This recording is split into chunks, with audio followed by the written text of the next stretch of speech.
اللہ کے اچھے اچھے ناموں میں سے ہم دیکھیں گے الآخر۔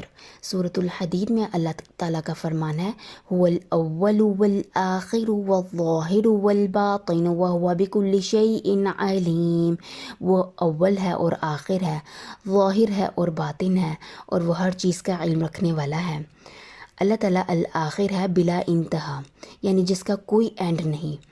اللہ کی جو دو صفات ہیں، الاول کہ اس نے ہر چیز کی ابتدا کی، اسی طرح سے الآخر کہ ہر چیز کی انتہا، اینڈ اس کے طرف ہے اور اس کا کوئی اینڈ نہیں ہے۔ تو یہ دو صفات دلالت کرتی ہیں کہ اس کی باقی جتنے بھی نام ہیں، باقی جتنی بھی صفات ہیں، وہ سب پرفیکشن کے ساتھ ہیں۔ اور ساتھ ہی ساتھ یہ کہ اس نے اس کائنات کی ہر چیز کو گھیرے میں لیا ہوا ہے، کیونکہ اسی نے ابتدا کی اور اسی کی طرف پوری کائنات جو ہے وہ لوٹ کر جائے گی۔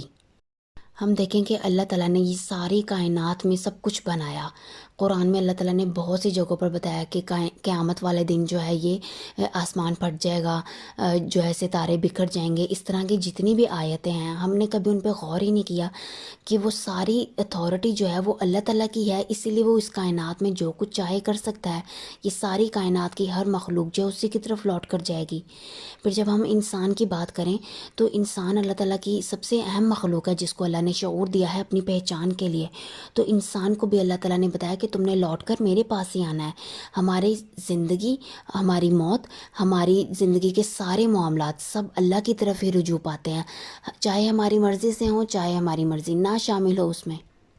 اگر ہم غور کریں کہ اللہ ہی وہ ذات ہے جس نے ہمیں ہر طرف سے گھیرے میں لیا ہوا ہے، ہماری پیدائش سے لے کر ہمارے اختتام تک، اور ہماری زندگی کے سارے معاملات کو ہی وہی دیکھتا ہے، اسی کی طرف رجوع پاتے ہیں۔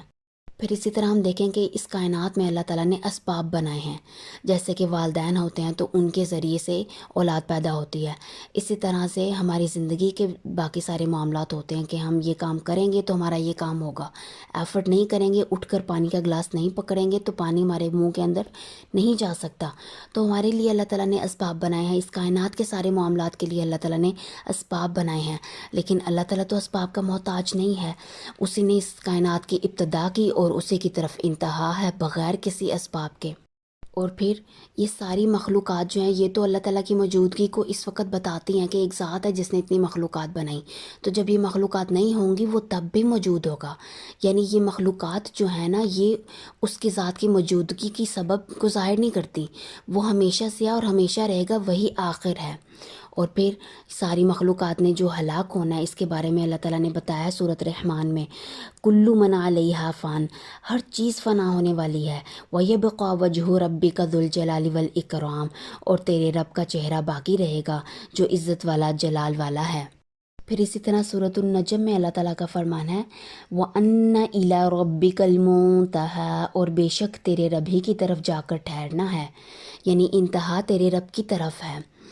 پھر اسی طرح اگر ہم انسان اپنی زندگیوں پہ غور کریں کہ ہم جو لوگوں کے ساتھ جڑ جاتے ہیں، لوگوں کے ساتھ اپنے تعلقات کو زیادہ فوکس کرتے ہیں، ان کے پیچھے بھاگتے ہیں، ان کے ساتھ اپنے معاملات درست رکھنے کے لیے ہمیں لگتا ہے کہ ہماری زندگی تبھی گزر سکے گی، تو یہ سب دیکھیں تو یہ سب اسباب تو ٹوٹ جانے والے ہیں۔ کوئی لوگ اس دنیا سے چلے جائیں گے یا ہمارے تعلقات ان سے ختم ہو جائیں گے، کیوں؟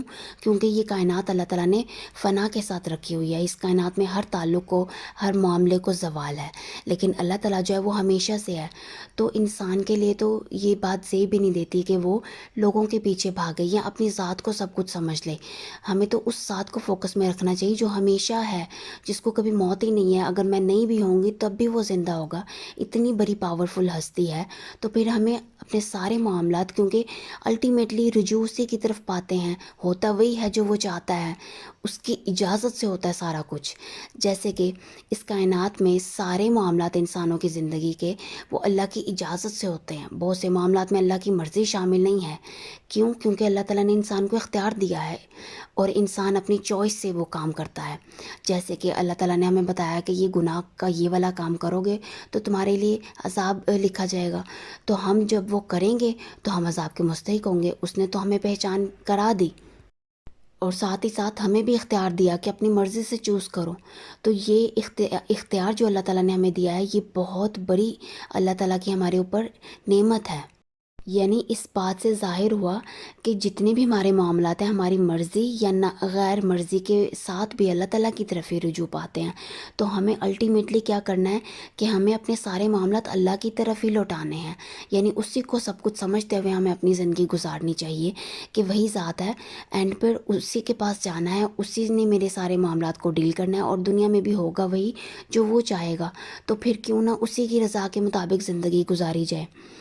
اگر ہم اپنی زندگی میں اللہ تعالیٰ کی صحیح معنوں میں پہچان حاصل کرنا چاہتے ہیں تو ہمیں اللہ کو اس نام کے ساتھ کثرت سے پکارنا ہے، اور اپنے سارے معاملات جو ہمارے لیے مشکلات کا باعث ہیں، ہماری زندگی میں ہر وقت ہمارے ذہن میں سوار رہتے ہیں، ہمیں ان کو اللہ کی طرف لوٹانا ہے کہ وہی ذات ہے میرے سارے معاملات کو درست کرنے والی، تو ہمیں اللہ کو اس نام کے ساتھ کثرت سے پکارنا ہے۔ اختتام کرتے ہیں خوبصورت سی دعا کے اوپر۔ نبی صلی اللہ علیہ وآلہ وسلم نے فرمایا، اللہم انت الاول فلیس قبلک شیء، اے اللہ تو ہی اول ہے، تجھ سے پہلے کوئی چیز نہیں، وانت الآخر فلیس بعدک شیء، اور تو ہی آخر ہے، تیرے بعد کوئی چیز نہیں، وانت الظاہر فلیس فوقک شیء، اور تو ہی غالب ہے، تیرے اوپر کوئی چیز نہیں، وانت الباطن فلیس دونک شیء، اور تو ہی قریب ہے، تیرے سے زیادہ قریب کوئی چیز نہیں۔ اقضی عنا الدین واغننا من الفقر، اور ہمارا قرض چکا دے ہم سے اور ہمیں غنا کر دے محتاجی سے۔